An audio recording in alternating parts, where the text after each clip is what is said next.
Hey guys, I am teaching from my basement this time in front of the blue screen because my wife's upstairs and I can't do it from my desk. So I thought I'd try it down here and see how it goes.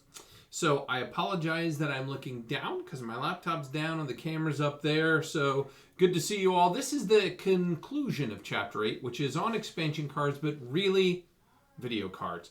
Now, like I talked about in the very beginning of this chapter, expansion cards includes a huge plethora of everything that you can put in your computer in those PCI, PCIe, PCIe X1, X4, X2, X8, X16 slots in your computer. And they can include a ton of things. And they're all in the book. But the main one, the biggest one, the big kahuna that we do all the time is the video card. And so really Chapter 8 is talking about video cards. And that's not because you'll never buy a Wi-Fi card, which is the second card that maybe you would buy for your computer. Or maybe you'll buy a network card. Probably not. Every motherboard has one. Why would you need another one? Very unlikely, right? And there maybe you'll buy a TV capture card. But really, most of the time we watch stuff digitally anymore. So the number one thing is video card. Number two is a Wi-Fi card for your computer so that you can get the internet back in your classroom or back in your bedroom, or when you go on to college to get into your dorm room. So those are real things that you might want to add. But the number one is the video card. Now, as we know from Chapter 4, when we first started doing motherboards, many motherboards come with video. And that video is great if all you're going to do is Word and browse the internet.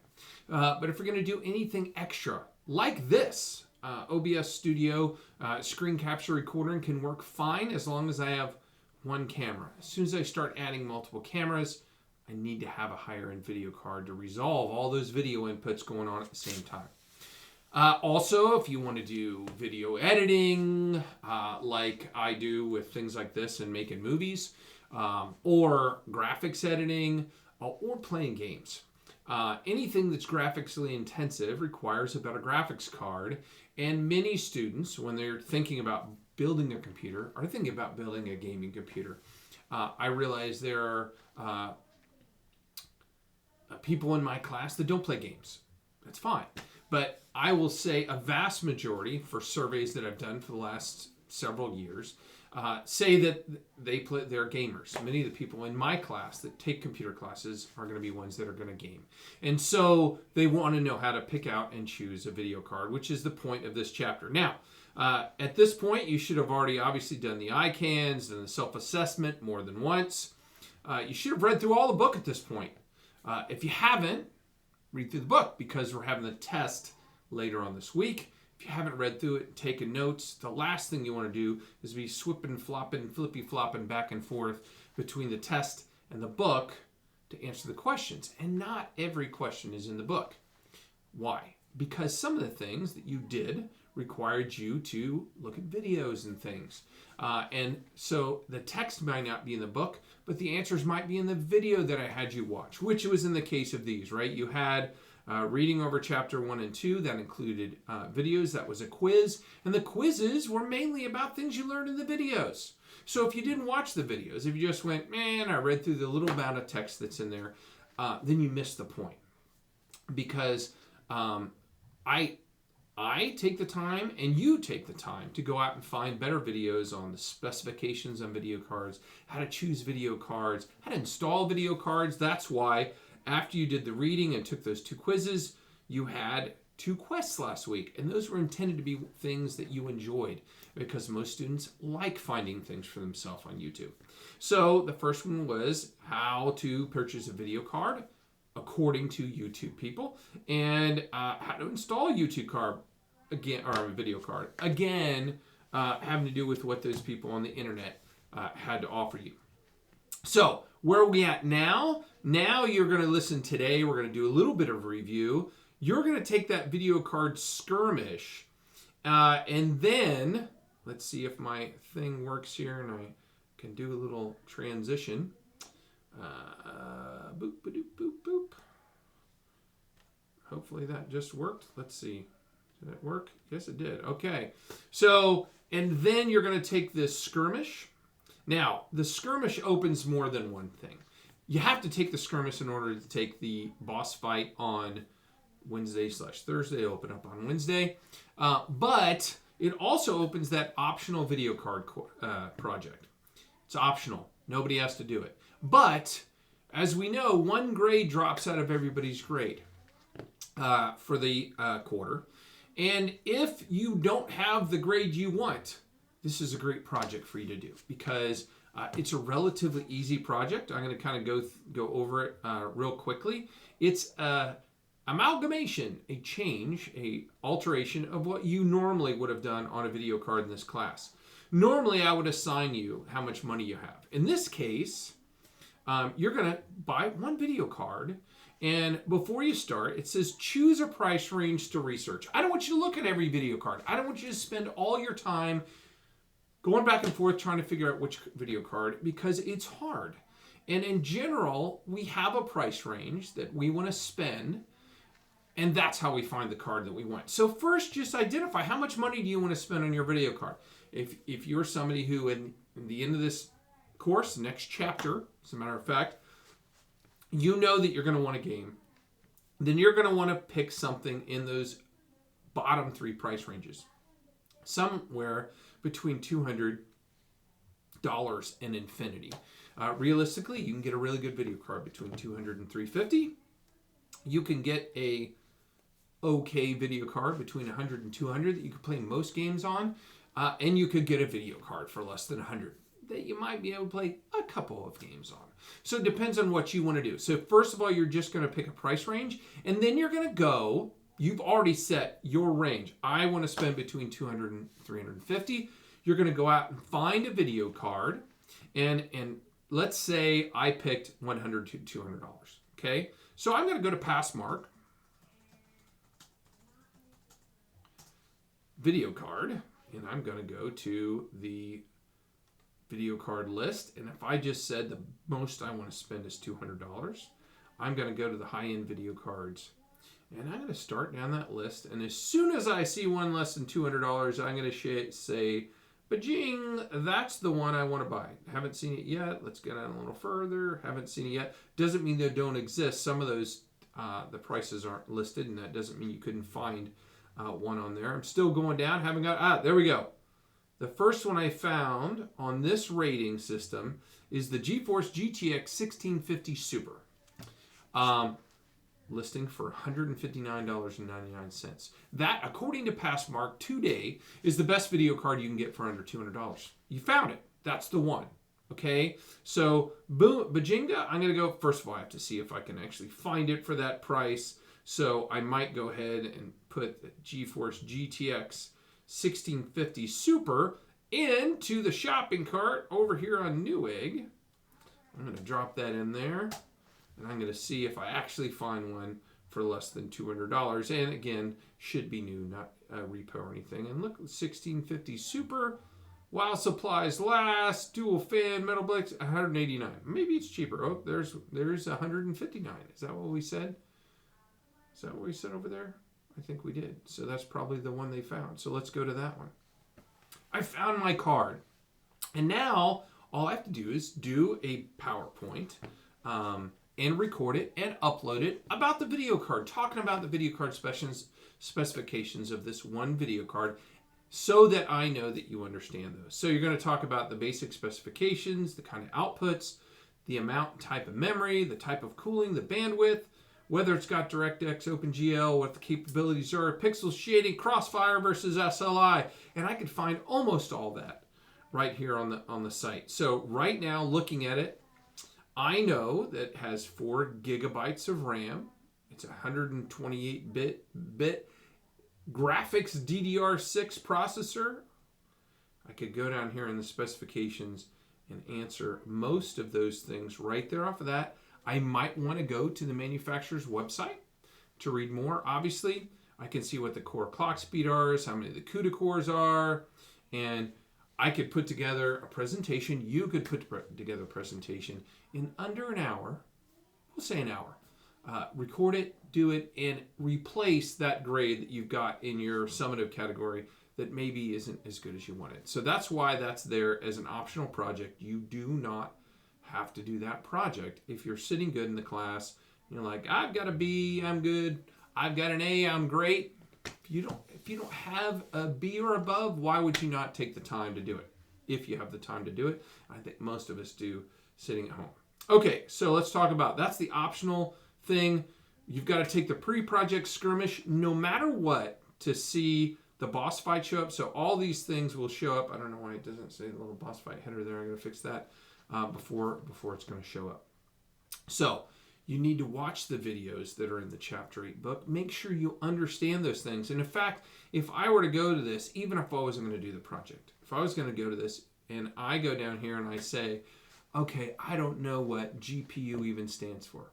That's a problem. It's going to be on the test, right? It's the graphics processing unit. That's the CPU of a video card, because video cards are just like entire computer systems in a way. We have our entire computer system, we got our motherboard, and we got our CPU, and we got our memory. A video card has all those same components. It's got a motherboard, it's got a chip that everything's on, right? It's got a GPU instead of a CPU. It's got a graphics processing unit, and then it's got some amount and type of memory on that card. It also has cooling, just like a CPU has cooling, what kind of cooling it has, and it's got power requirements, just like a motherboard has. And so when we look at those things on a video card, I want to make sure that you understand there's going to be questions on them. You're going to have to go shop. I'm going to ask you to find the cheapest one of a particular type. So I said, what are the output types? So I've got 3 outputs on the back of this card that we just pulled up, right? I've got a display port up here. I know it's a display port because the display port is square on one side and cambered on the other. And HDMI is cambered on both sides. You can see how it kind of looks like a house turned sideways. And then this is a DVI. All these are digital. Can I plug in an analog video to this at all? And the answer is no. And if you read the reading, and if you looked at some of the graphics on there, I look at this DVI, and we have adapters that we use to turn DVI to VGA.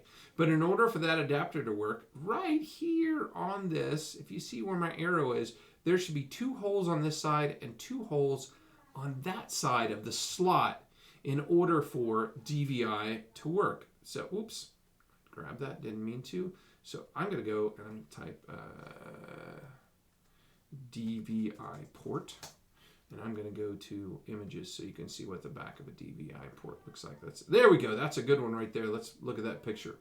These 4 holes right here are what makes a DVI able to do analog. If it doesn't have those holes, no matter what adapter you get, it's still a digital only output source, and you can't put an adapter in it. You can't hook a VGA up to it. It's only digital. So this particular video card, this GTX 1650 that we're looking at, only has digital outputs. If I were to show you this card and I said, how many analog videos could we connect to this video card? The answer is 0. If I ask you how many digital, the answer is kind of 3. Kind of. And the reason I say kind of is because you could have 3 different videos hooked up to this. But, and I won't trick you with this, but DisplayPort can be, with the right monitors, daisy chained. In other words, that could go out to DisplayPort monitor. The DisplayPort monitor could have an out that goes to another DisplayPort monitor. And I think you can daisy chain, last time I read, up to 4 DisplayPort monitors. Now, I'm going to tell you the answer to this question would be 3.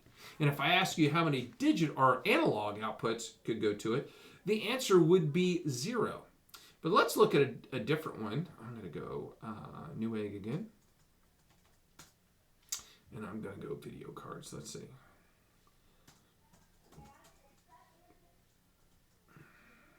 If I can spell, huh?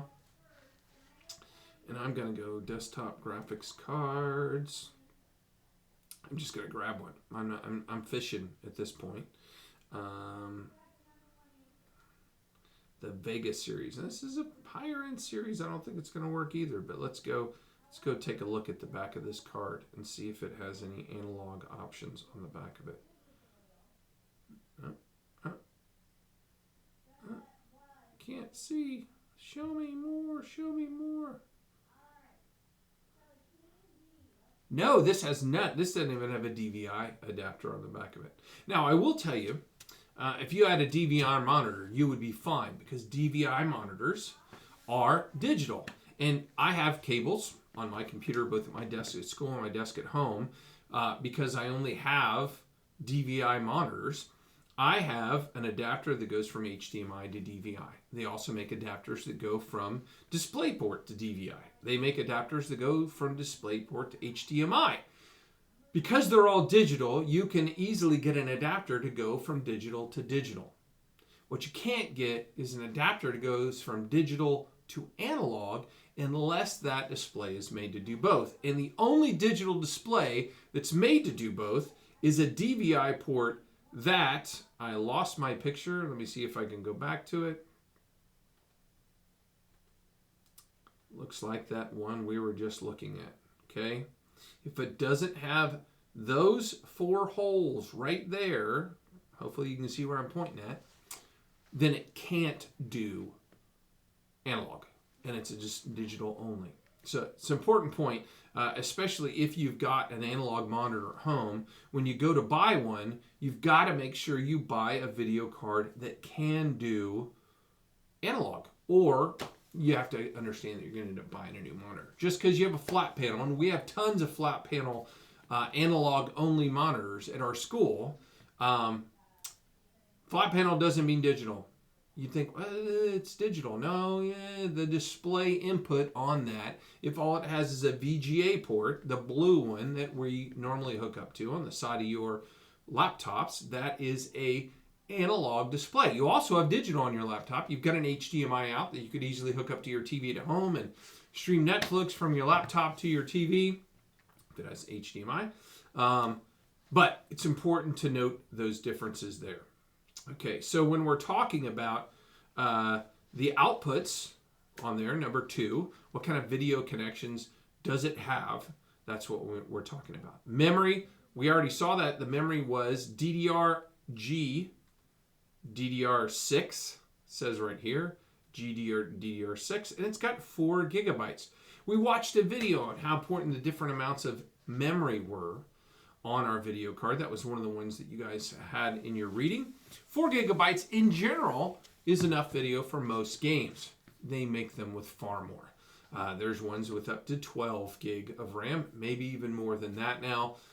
And as they said in the video, many times you can't even access all that RAM. It's just there to make you spend more money. So usually a 6 gig card will do just about everything that you want to do for your video. Okay, let's go back over here, and I'm just going over those things. So type of cooling, heat sink fan, what that's talking about. This obviously has a big fan on it. It's got 1. You saw the other video card we were just looking at had 2. I've seen ones with 3. They're ginormous. The more fans, the cooler the GPU runs. But here's the thing. There's only 1 GPU. So how many fans do I need if the heatsink and the fan are right on top of the GPU? 1 might do the job. The more fans I put on, the more power output or requirements I have. And let's see if this even has, and it may not. It does. Okay. So there we can see the power required for this particular video card. Right here that I'm circling around. It's a 6-pin connection. There are video cards that take 2 6-pins and sometimes 2 8-pin connections. And you have to make sure your power supply works for whichever one that the video card that you're buying takes. So that's the type of cooling. Some of them don't have fans, by the way. Lower end video cards. In fact, I'm going to go over here and do Newegg, and we'll do some cheapy video card. And I'm going to do desktop's graphics again. And we're going to lower our cost a little bit here. We're going to say, oh my gosh, 10 to 25? Do they make them that cheap? Are there ones that cheap on here? You know what? I'm going to say that and the $50 cards. I'm going to say both of them. There we go, right there. The MSI GT710. That's what the teachers have in their computers. Don't tell them. It's a pretty cheap card. It does what they needed to do, though. And what they needed to do is to put Word and PowerPoint on 2 screens, which a normal computer doesn't do. So this one has no additional power requirements. It has no fan. And believe me, I like no fans in some cases. There's nothing to break. If the fan gets dirty, it goes bad, it stops turning, and the GPU requires good cooling, you got a problem. However, one with the heatsink almost can't go bad. Okay, so let's look at the back panel on this one. This one has a VGA connection, analog video. It's got an HDMI, graphics video, and let's see if we can zoom in here. And it's got a DVI, and does that DVI take an adapter? And the answer is no, this one does not. So you've got basically 2 digital and 1 analog output, and that is not the same one the teachers had because theirs actually does take an adapter. Anyway, it's the same model. It's a GT710, which means it's the same graphics chip. 710 is the graphics chip. The GT710 is the GPU, right? But MSI took it and made this card, and they could put any number of permutations on it. You can see this one only has 1 gig of RAM. There's an option here that has 2 gig of RAM and is, nope. Once you put 2 gig of RAM, it's not fanless. Oh, yeah, it is. Okay, so for $59, let's see if that one also does not do analog there. But the reason that we got those for the teachers is so they could push 2 monitors at one time instead of the 1 monitor on the back. And also because the same card pushes 2 monitors, you can have those 2 monitors be mirrored the same thing or split different things on there. So bandwidth, we can go back here and look at the bandwidth of the card. Excuse me. Where are we at? Core clocks, but effective memory clock speed, 12,000 megahertz, 128-bit interface, which is normal. It does DirectX 12 and OpenGL 4.6. That's the newest, right? In the ports there, it even says it's got 1 DVI-D. That means it doesn't do, that's DVI digital. I mean, it doesn't do analog at all. DisplayPort version 1.4, and it supports 3 monitors. In other words, you can't have more than that. So you would not be able to do more with the DisplayPort on this one.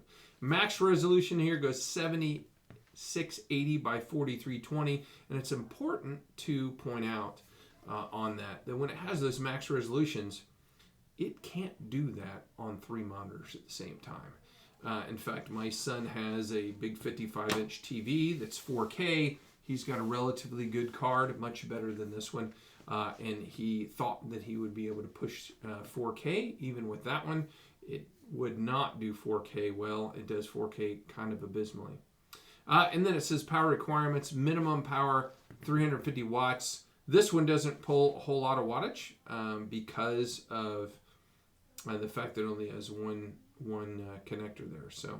So that is the GeForce GTX 1650 Super, less than $200 video card. And when we look at that on Passmark, we see that it's got a rating of 10,000, but we also know back here that the best cards up top of this are rated up to 21,000. Of course, cost $1,099. We didn't say we had $1,099, did we? Okay, so there you go. You can go through all those other specs to see we missed. Okay, Crossfire SLI. Explain what it is and let us know if it has it. Let's see. We can tell from the card, from just the picture of the card, if it supports it. And we don't have do we have an upper level picture? I don't know if we do. Let's see. We may not have a picture that shows the top. I thought we did. Oh, there we go. That looks like right there. And let's see down in the specifications. I wouldn't just believe the picture. Let's see. Looking down. I would be amazed if it did not.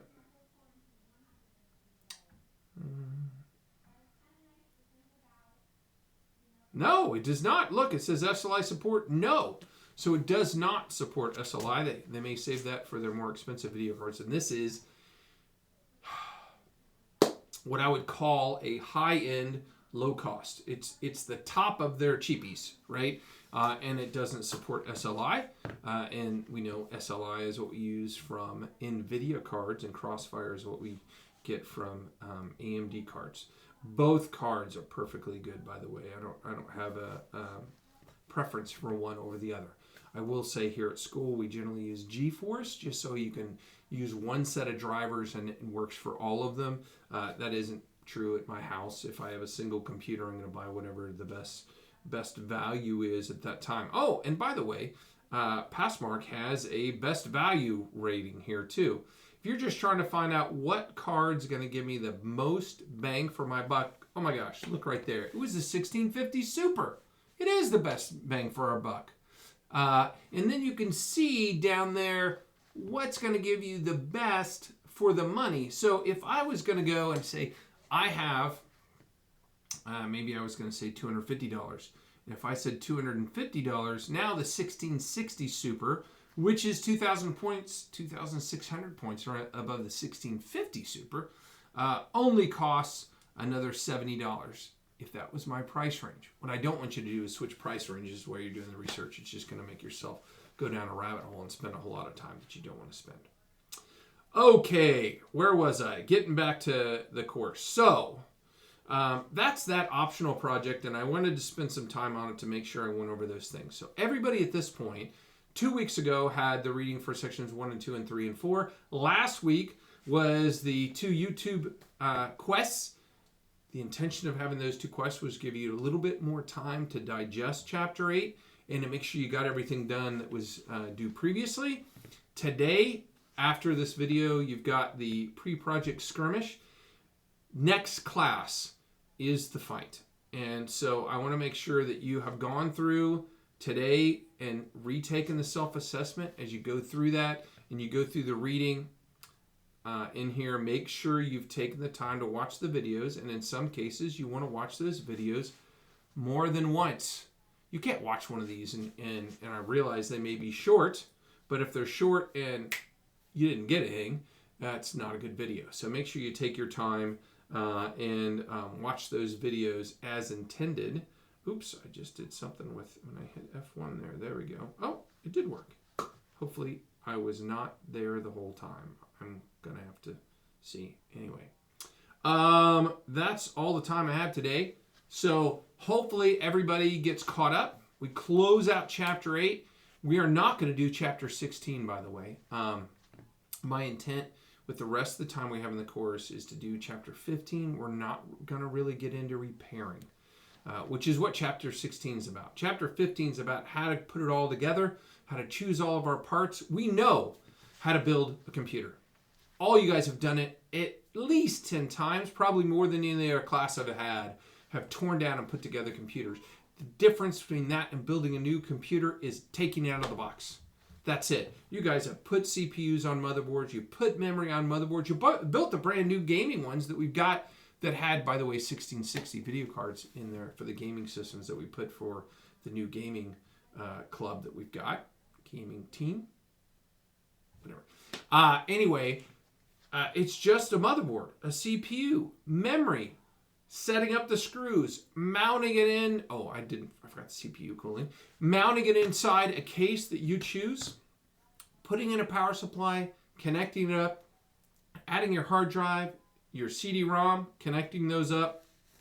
And then when you're all done, going into BIOS, making sure everything shows up, and then installing your operating system. Again, you guys have all done that. You've installed both Windows and Linux, and you saw how easy it was to do both those things.